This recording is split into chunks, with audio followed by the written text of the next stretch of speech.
Olá, meus irmãos, tudo bem com vocês? Eu vou passar a colocar, sempre que possível, um trechinho, 1 minuto de vida no campo. Estarei apresentando para vocês trechos lá do condomínio Vitrine do Lago, aonde vos convido a todos a vir conhecer e quem sabe, pela graça de Deus, poderem muito breve ser um morador do Vitrine do Lago e ali aguardarmos Jesus voltar. Vamos agora passar esse trechinho do filme. Aqui está o pessoal que veio para conhecer nessa primeira remessa da época, infelizmente, da pandemia. Nós estamos aqui, cadê? Tem alguém de máscara? Tem vírus por aqui? Tá tudo em paz, tranquilo. Tá bem alimentado todo mundo? Opa, essa parte aí sim. Vai vir morar aqui ou não vai? Se Deus quiser. De boa, tranquilo. Tem mosquito, tem pernilongo, tem porvinha? O lago é bonito? É maravilhoso. Muito peixe? Muito. Gostoso de tomar banho? Bom demais. Só não aconselho andar de barco. Um paraíso. Vocês não acreditam que aquela criatura do canto esquerdo ali, ó, o Arius, tem medo de barco. Não entrou dentro do barco, mas não teve quem desse conta depois dentro do barco. Ele foi a pé pela beira do lago. É porque eu só tenho uma vida. Fala pra ele, eu não sou gato. Mas muito bem. É um prazer enorme receber vocês aqui, principalmente saber que todos vão ser meus vizinhos.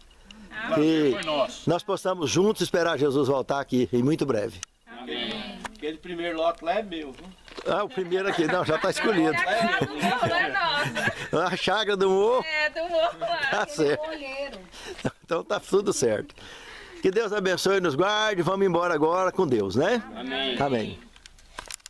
Olá, meus queridos irmãos, minhas irmãs. É com satisfação que eu cumprimento a todos em mais essa oportunidade de estudarmos a Palavra de Deus.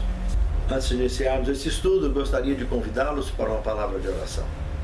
Senhor Deus, dirija os nossos passos ao estudarmos a Tua Palavra, que possamos ter condições de compreender, de exercitarmos praticando com as Tuas orientações e principalmente nos dando sabedoria para transmitir aos que nos cercam.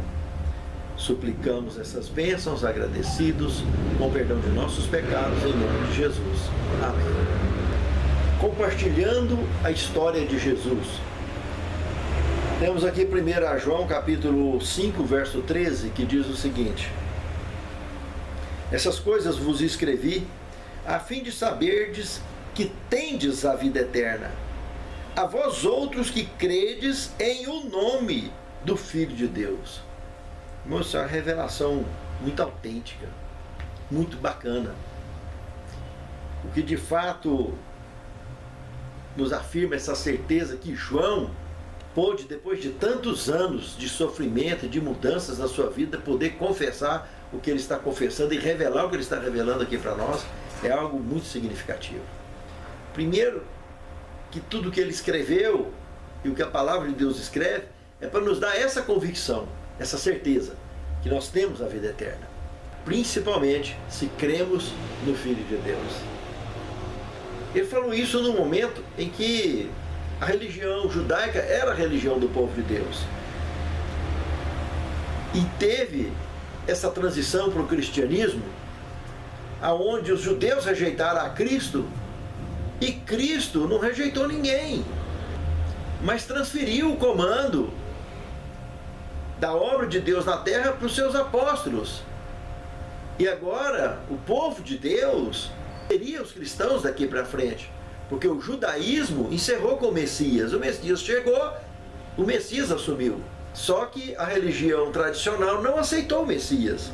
Aí então os que aceitaram, os membros daquela religião que aceitaram, os judeus que aceitaram, se uniram ao resto do mundo, de outros povos e nações que também se agregaram nessa crença maravilhosa, no testemunho, na vida e ministério de Cristo em nosso favor.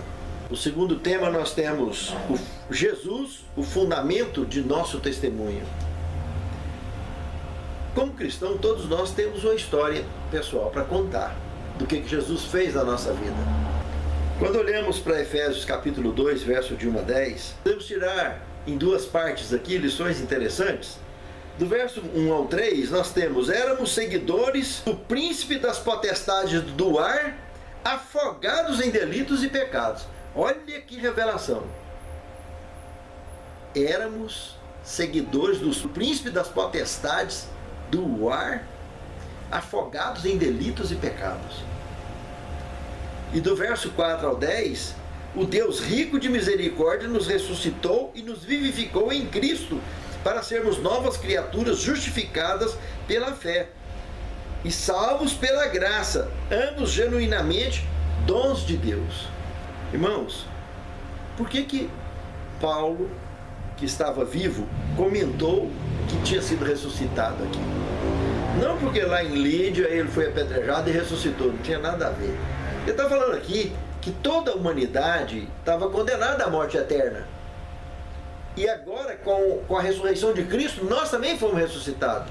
Nós não estamos mais condenados à morte eterna, porque aceitamos a Cristo. E assim, o sono da morte, se alguém descer, também ressuscitará. Apenas o sono da morte. Mas não estará condenado à morte eterna se permanecer em Cristo. É exatamente isso que a revelação está nos apresentando. Muito importante ficar atento nisso. É verdade que nós não somos salvos pelas nossas obras. Ninguém é salvo, ninguém merece nada diante de um Deus de amor e misericórdia que morreu a morte eterna para resgatar criaturas caídas como nós. Mas pela fé nós somos justificados e pela graça nós somos salvos. Se me amardes, guardareis os meus mandamentos. Então nós damos testemunho por expressão de gratidão e amor à salvação que Cristo já nos deu. Morreu por nós e nos deu de graça. É questão de pegar ou largar, de aceitar ou não. Pense nisso, amado irmão. Pense nisso, amado irmão. Terceiro tema: transformados pelo amor de Cristo. Aqui nós temos no Evangelho de Marcos, capítulo 3, verso 17, como poderíamos também observar em Lucas, capítulo 9, verso 54, os filhos do trovão, Tiago e João. Lembra da ocasião que eles estavam passando por Samaria e os samaritanos, por preconceito, não deixaram eles se hospedarem na região de Samaria. Eles ficaram irados. Chegaram em Jesus e perguntou o que para ele? O senhor quer que a gente pede para descer fogo do céu e derreter com todo mundo ali? Pensa se tem cabimento a natureza humana sem transformação do que é capaz. Fique atentos. Por isso que Deus nos dá a vida inteira para deixar a gente preparado, transformar a nossa vida, que é um barro mole, num vaso bonito, bem moldado, para a honra e glória de Deus. E utilidade da sua causa, principalmente, de resgatar aqueles que caíram. No quarto tema nós temos contando a história de Jesus. Irmãos, aqui nós temos um texto na Bíblia Sagrada, lá em Marcos capítulo 5, do verso 18 ao 20, conta a história do endemoniado gadareno. Lembra que Mateus capítulo 8, na altura do verso 32 ao 34, conta também essa história aqui. Só que ali em Mateus é comentado que eram 2 endemoniados. Não que alguém esteja mentindo, porque lá em Marcos é 1 endemoniado e não 2 endemoniados. Nós sabemos que o livro de Mateus, que nós temos, o original, não é original, é cópia de cópia. O original mesmo está lá em Cesareia. Foi encontrado nos manuscritos do Mar Morto, depois da Segunda Guerra Mundial. Lá é um só. Alguém equivocou quando traduziu dessas cópias de onde quer que tenha sido copiada. Isso foi um equívoco registrado nas Escrituras Sagradas. Não eram 2 endemoniados, um só endemoniado. E o livro de Marcos é uma compilação do livro de Mateus original. Então veja por aí, dá para caracterizar claro que realmente a evidência é de ser um só. E a história desse endemoniado é algo muito significativo. Todos conhecem. Ele vivia na região de Decápolis, onde tinha aquelas 10 cidadezinhas, e a cidade específica que ele morava era Gadara, E ele vivia se ferindo com pedras, arrebentando grilhões, que o povo juntavam praticamente muitos e muitos homens para dar conta de segurá-lo e não conseguia. Prendia com grilhões, com essas correntes pesadas, e eles patifavam tudo isso. E morava dentro da sepultura se ferindo com pedra. Tinha virado um monstro, um terror ambulante assombrando a região, até encontrar com Jesus e se tornar um grande missionário, que lá na segunda multiplicação dos pães, está ele lá com mais de 5.000 conversos aos pés de Cristo. Levou para conhecer a Jesus. Irmãos, é muito bonito os resultados de quem de fato ama contar a história de Jesus. Esse endemoniado, ele queria ir embora. Quando os donos dos porcos que caíram montanha abaixo, juntamente com os líderes da cidade, chegaram em Jesus e expulsou Jesus de lá, ele queria ir embora. E Jesus não deixou, não, você vai ficar aí fazendo o trabalho missionário que era para mim fazer. E eu vou te abençoar. E abençoou mesmo. E ele arrastou uma multidão aos pés de Cristo. Coisa linda. Contando a história de Jesus. No quinto tema nós temos testemunhando com segurança. Vamos dividir esse tema aqui em 3 partes.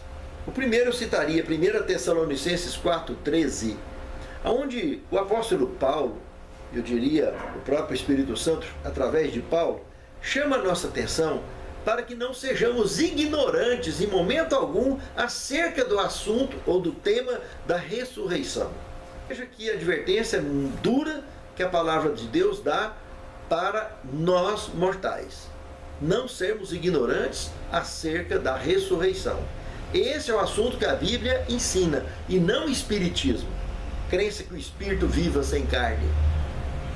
Ressurgir, ressurreição, é a única forma de alguém voltar a viver.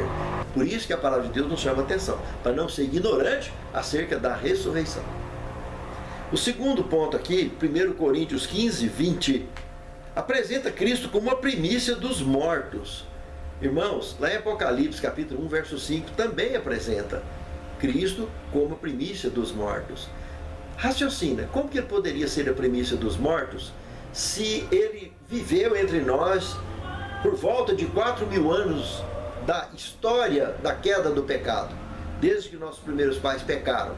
Depois de 4.000 anos surge então Cristo. Como que ele poderia, durante 4.000 anos de pessoas morrendo, ser o primogênito dos mortos? Claro, lembra da serpente lá no deserto de metal, que Deus pediu a Moisés para fazer, e o povo, quando olhasse para a serpente, ia ser curado? Pois é, Jesus representou aquela serpente. Lá, conversando com Nicodemos, no Evangelho de João, no capítulo 3, lá na altura do verso 14, o verso 15, ele esclarece com muita evidência isso, com muita clareza, que convém que o Filho do Homem seja levantado da terra para atrair todos a eles. Assim como Moisés levantou a serpente do deserto, eu também serei levantado da terra. Então ele morreria a morte da serpente, que é a morte eterna. O dia que a serpente morrer, ela nunca mais vai ressuscitar. Mas Cristo, como não teve pecado, ele ressuscitou. Por isso ele ressuscitou.